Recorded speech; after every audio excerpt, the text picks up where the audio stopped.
Something is sitting in the back of your mind. You have not said it out loud yet, maybe not even to your partner. But there is something about the way your child plays, or the way they respond, or the way they do not respond, and you cannot quite name it, but something feels different. If that thought has crossed your mind, even once this video is for you. I am a pediatric occupational therapist, and when parents sit across from me with that exact look on their face, the one that says, I am worried, but I do not want to be right, there are 6 specific things I look for, not to give you a diagnosis. I want to be clear about that, but to help us both understand whether a proper evaluation is the right next step. These 6 signs are hiding in the most ordinary moments of your child's day, and most parents walk right past them, not because they're not paying attention, but because they look completely different from what you would expect.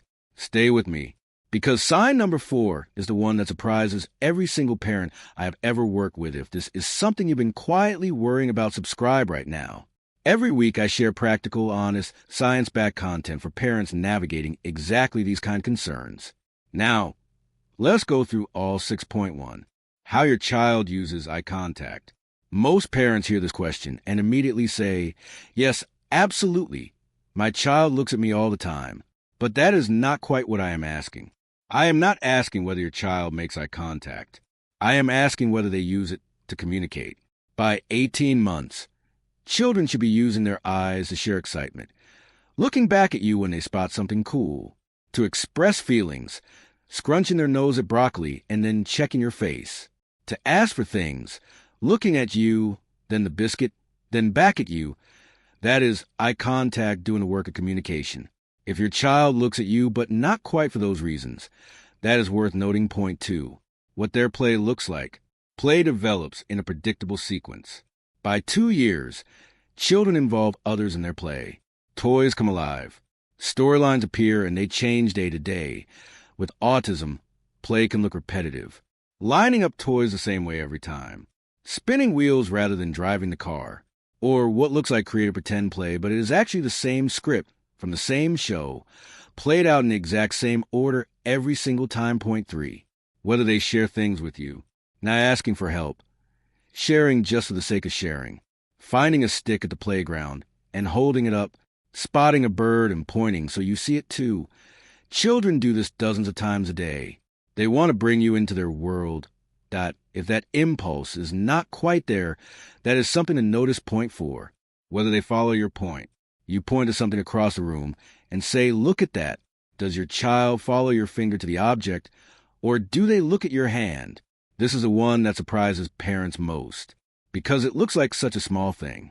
But following a point requires your child to understand that you are trying to show them something, that your attention and their attention can be shared. That moment of connection is called joint attention, and it is one of the earliest and most important social foundations a child builds. If your child consistently looks at your hand, instead of where you are pointing, write that down. Point 5, whether they use gestures, waving, nodding, shaking their head, putting their arms up to be lifted, pointing, blowing kisses, clapping.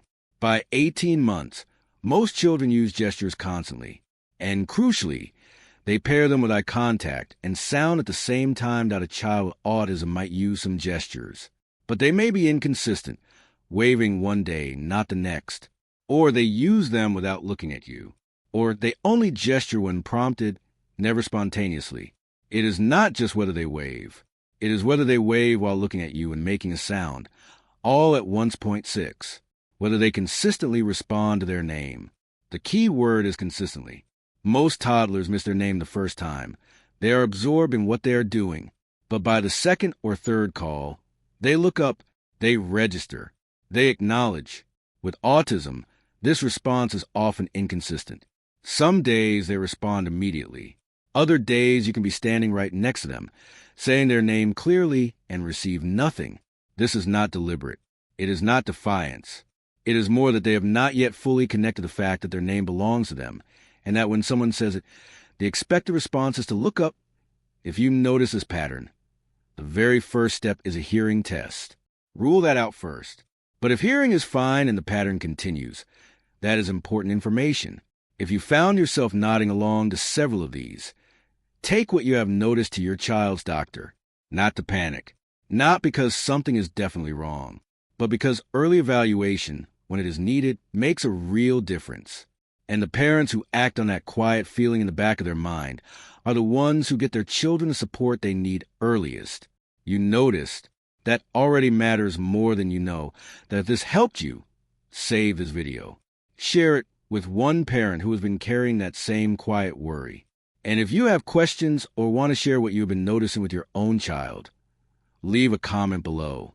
I read every single one. Subscribe. I will be here every week.